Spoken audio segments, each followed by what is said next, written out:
These burgers are delicious.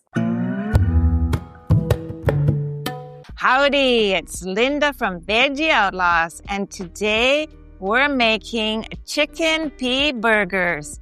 These burgers are made from chickpeas, but they kind of resemble a chicken burger, but made with much better ingredients.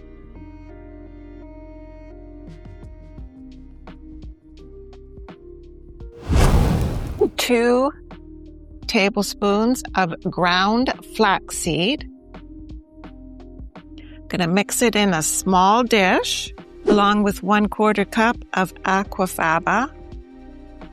Mix with a spoon and set aside to thicken for at least 5 minutes. Now we're going to spread 2 cups of chickpeas in a single layer in a roasting dish. Going to roast these in a preheated 350-degree oven for 15 minutes.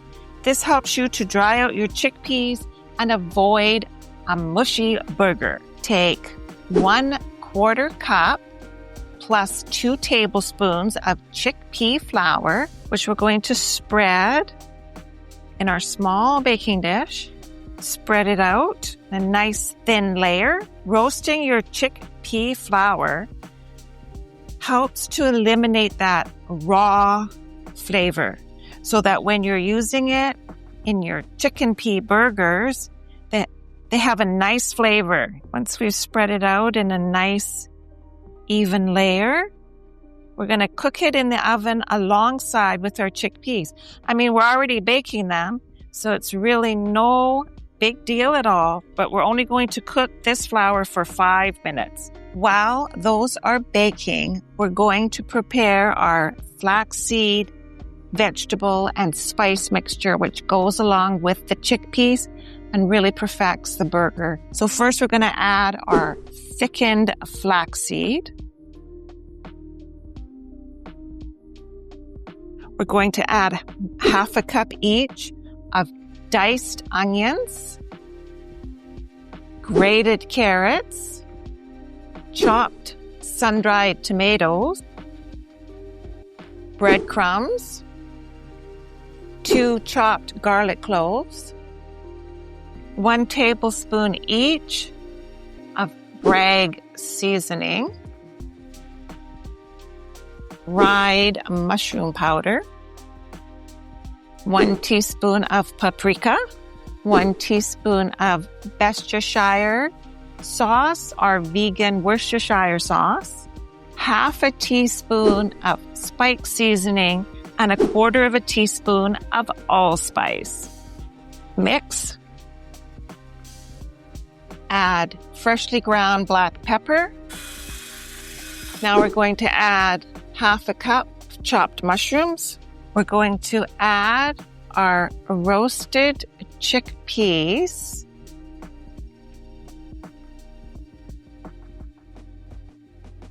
Now we're going to add our flax, vegetable, and seasoning mixture. Set aside the other 2 tablespoons for now. Take our 1/4 cup of roasted chickpea flour. We're going to add to our food processor. We're going to put the lid on. We're going to just pulse it. I'm not going to do a full process. We're just going to pulse it about 10 times. We want the mixture to stick together, but we do not want to over pulse it. Really nice. In our small dish, going to add in the remaining 2 tablespoons of roasted chickpea flour, 1 teaspoon of nutritional yeast, 1 teaspoon of ground mushroom powder, 1/2 teaspoon of spike seasoning and ground black pepper, 1/2 teaspoon of garlic powder, and 1/4 teaspoon of dried thyme. and a 1/4 teaspoon of dried mustard, and a 1/4 teaspoon of dried rosemary. Going to add in a 1/4 teaspoon of dried marjoram, or if you don't have that, you can use oregano. 1/8 teaspoon of cayenne pepper. And this coating is what gives it a really nice flavor when you cook it. We're going to get a nice flat board. Going to cover it with parchment paper. Now using a 1/2 cup measuring spoon, we're going to measure up 1/2 cup. Place it in the palm of our hands. Flatten it into the shape of a nice patty.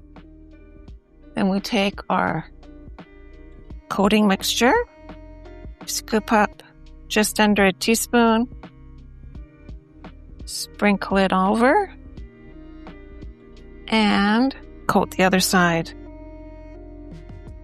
Place it on our paper.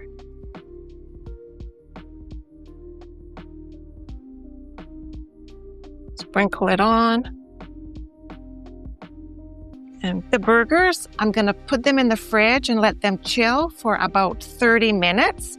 And then I'm going to fry them with just a tiny bit of oil. Now that our pan is heating up, I can feel the heat starting to come off. We're also going to spray our pan.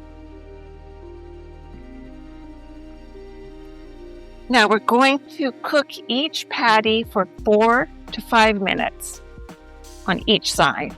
Gonna add each one. There we go. And while it cooks, I'm gonna spray each one again with oil. And in the meantime, I've prepared 2 tablespoons of barbecue sauce. So I'm going to cook half my burgers with barbecue sauce and half without. The barbecue sauce goes on at the very end, just for a minute or 2 on each side. Now it's time to flip, but we want to spray the pan. So I'm just going to push these out of the way, then flip. While these are cooking, half the barbecue sauce on half the burgers. I just use a pastry brush just to brush it on. Now, the difference between the barbecue sauce burgers and the non-barbecue sauce burgers is the barbecue sauce burgers kind of have more of a glazy kind of a finish, whereas the non-barbecue sauce ones have a little bit more of a crispier finish. Okay, let's see here. Definitely can flip over that. Ooh, we're going to add our barbecue sauce, remaining barbecue sauce, to our remaining 3 burgers. And you see, that's 2 tablespoons of barbecue sauce for 3 burgers. Works out just perfectly. And we can flip these again. Do a quick little spray. Finish up that other side of the barbecue sauce. And you can see the difference. If you like what we made today, just stir up that like button and subscribe for more delicious recipes. Or hop over to our website, veggieoutlaws.com, and buy your copy of Veggie Outlaws Most Wanted Vegan Recipes.